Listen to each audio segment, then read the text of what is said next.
Chers amis, vous lisez l'horoscope, vous? Il y a quelques jours, dans mon horoscope, je lis « risque d'accident ». Alors toute la journée, au volant de ma voiture, j'étais comme ça, à surveiller à droite, à gauche. Rien. Alors je me dis, je me suis peut-être trompé. Le temps de vérifier dans le journal qui était sur la banquette arrière, paf, ça y était. Rassurez-vous, ce n'est qu'un sketch, écrit jadis par Raymond DeVos.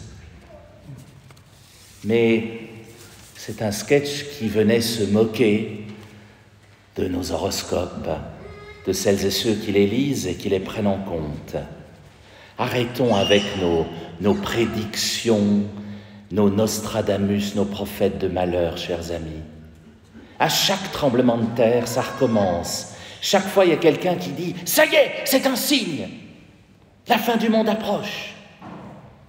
À chaque guerre, celle que nous vivons en Ukraine, mais vous savez qu'il y en a 19 autres au même moment dans le monde qui font autant de morts. À chaque guerre, on dit « C'est un signe ! La fin du monde est proche !» À chaque tsunami, à chaque typhon, à chaque catastrophe, on nous le redit. C'est fatigant à la longue.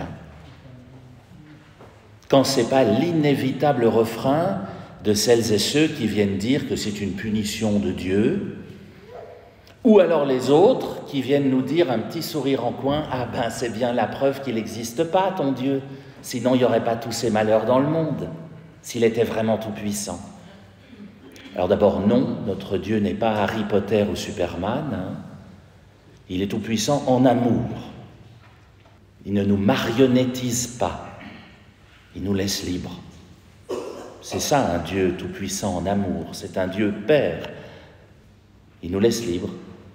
Il se fait du souci, mais il nous laisse libres. Et quand il voit ce que l'on fait de la planète qu'il nous a confiée, il a de quoi se faire du souci, c'est vrai. Mais il nous laisse libres. Alors évidemment, quand on joue avec le feu en polluant la planète, en déréglant le climat, en laissant des inconscients tripoter des substances toxiques au point d'en empoisonner les océans, Dieu se fait beaucoup de soucis. Mais il nous laisse libres. Et quand un typhon, un tsunami, un tremblement de terre surviennent, phénomène certes naturel, mais peut-être éventuellement à la rigueur quand même dû à nos énormes bêtises en matière d'écologie, Dieu ne vient pas nous dire « je vous l'avais bien dit ». Il ne vient pas nous dire non plus « c'était marqué dans votre horoscope ». Ni Nostradamus l'avait prédit. Il vient nous dire « je t'aime, ma créature ». Et au travers de cette catastrophe, qui était probablement inévitable, vu où en est notre pauvre planète, je vais te révéler le meilleur de l'être humain, les sauveteurs, la générosité des gens de l'autre bout du monde, l'amour qui transcende toutes les couleurs de peau, toutes les races, toutes les religions, tous les pays, quand il s'agit d'aider un autre être humain en souffrance. Que de gestes magnifiques, chers amis, à chaque catastrophe, que de solidarité au cœur des conflits de notre planète. Et de là-haut, notre Dieu tout-puissant en amour nous dit « c'est comme ça que j'aime l'être humain. C'est cet amour inconditionnel de son frère ou de sa sœur que j'ai mis en lui. Et c'est ça qui me fait espérer envers et contre tout. » Dans l'évangile d'aujourd'hui, Jésus nous dit qu'il y aura des catastrophes, des guerres, des tremblements de terre, de grands signes dans le ciel. Et certains, du coup, notent qu'effectivement, on vit ces signes. Et ils se disent, ça y est, c'est l'apocalypse. Et on se le redit à chaque catastrophe depuis 2000 ans. Mais on oublie de lire la suite de l'Évangile. Jésus nous dit, oui, il y aura tout cela. Mais ce ne sera pas encore la fin. Il y aura tout cela, mais ce ne sera pas ça, la marque de la fin. Par contre, et c'était dit aussi dans l'Évangile d'aujourd'hui, tout cela vous donnera une occasion de rendre témoignage. Une catastrophe, une guerre, une pandémie, un grand malheur peuvent provoquer des choses immondes. Mais tout cela peut aussi révéler le plus beau dans le cœur de l'homme, la fraternité, la solidarité, le sentiment que nous habitons tous la même petite planète, que nous respirons tous le même air, que nous chérissons tous le bonheur de nos enfants et que nous sommes tous mortels. Cette phrase n'est pas de moi. Elle est d'un homme assassiné il y a 59 ans maintenant, le président Kennedy. Laissez-moi vous la redire.